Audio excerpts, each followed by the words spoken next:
दोस्तों, क्या आपने कभी सोचा है कि हम इस दुनिया में क्यों और किसके मर्जी से आए हैं? क्या यह सब हमारे माता पिता का निर्णय था? क्या यह केवल प्रकृति का खेल है, या फिर कोई अदृश्य शक्ति है जो हर आत्मा को एक उद्देश्य के साथ इस धरती पर भेजती है? यही सवाल मानवता को सदियों से परेशान करता रहा है।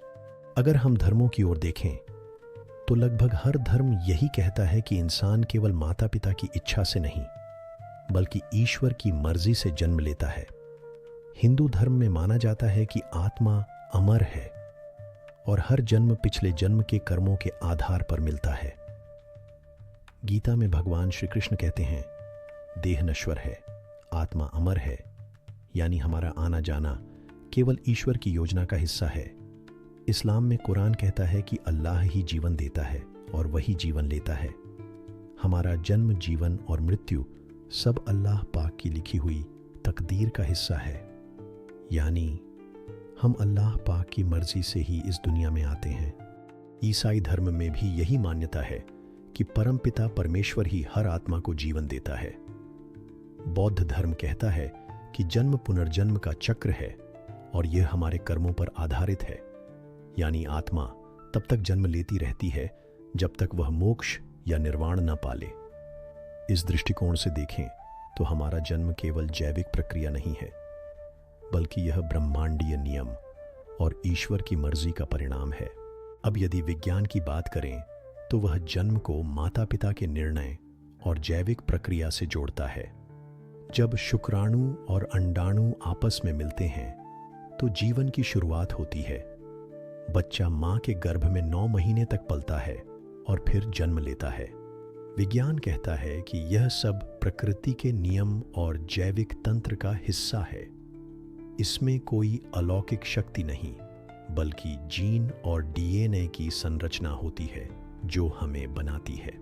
लेकिन यहां भी एक सवाल उठता है, क्यों वही शुक्राणु चुना गया? क्यों वही आत्मा उस शरीर में आई? इस सवाल का उत्तर विज्ञान नहीं दे पाता। यही वह जगह है जहां आध्यात्मिकता और दर्शन शास्त्र विज्ञान से आगे बढ़ जाते हैं। दार्शनिक कहते हैं कि जीवन का जन्म केवल संयोग नहीं है। कुछ कहते हैं कि हम इस धरती पर अपना उद्देश्य पूरा करने आए हैं। हर व्यक्ति के जीवन का कोई न कोई मकसद होता है। ग्रीक दार्शनिक सुकरात कहते थे कि मनुष्य सत्य की खोज करने के लिए जन्म लेता है। वहीं भारतीय दार्शनिक आदि शंकराचार्य ने कहा था कि जीवन का सबसे बड़ा उद्देश्य आत्मा और परमात्मा का मिलन है। इस नजरिए से देखें तो हमारा जन्म केवल हमारे माता पिता का निर्णय नहीं, बल्कि उस ब्रह्मांडीय नियम का हिस्सा है जो हमें एक लक्ष्य के साथ भेजता है। यह भी सच है कि हमारे जन्म में हमारे माता पिता की भी बड़ी भूमिका होती है। वे हमारे शरीर को जन्म देते हैं, वे हमें जीवन का पहला अनुभव कराते हैं।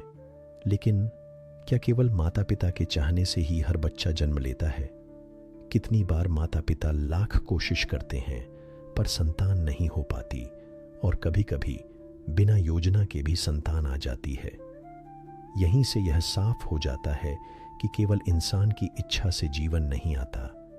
इसके पीछे कोई और शक्ति है, जिसे आप भगवान, अल्लाह, प्रकृति या ऊर्जा कुछ भी कह सकते हैं। आध्यात्मिक मान्यताओं के अनुसार आत्मा स्वयं अपना परिवार और परिस्थितियां चुनती है। कुछ आत्माएं इस धरती पर सीखने आती हैं, कुछ आत्माएं दूसरों को सिखाने आती हैं, कुछ आत्माएं पुराने कर्मों का हिसाब चुकाने आती हैं। यानी हमारा जन्म केवल संयोग नहीं है, बल्कि यह एक आध्यात्मिक अनुबंध है। अब तक के सभी दृष्टिकोणों को जोड़कर देखें तो उत्तर स्पष्ट है। शरीर माता पिता के माध्यम से आता है, जीवन प्रकृति और जैविक प्रक्रिया से आता है, आत्मा ईश्वर या ब्रह्मांडीय शक्ति की मर्जी से आती है। यानी हम इस दुनिया में केवल अपने माता पिता की इच्छा से नहीं, बल्कि उस परम शक्ति की मर्जी से आए हैं जिसने पूरी सृष्टि को बनाया है। दोस्तों, जब हम यह समझ जाते हैं कि हमारा जन्म किसी बड़ी शक्ति की मर्जी से हुआ है, तो हमें अपने जीवन को बेकार नहीं गंवाना चाहिए। हमें यह मानकर जीना चाहिए कि हम किसी उद्देश्य से यहाँ आए हैं, शायद दूसरों की मदद करने ज्ञान बांटने या अपने कर्म सुधारने के लिए। इसलिए अगली बार जब आप सोचें कि मैं यहाँ क्यों हूँ, तो याद रखिए, आप यहाँ संयोग से नहीं, बल्कि सृष्टि की योजना और ईश्वर की मर्जी से हैं।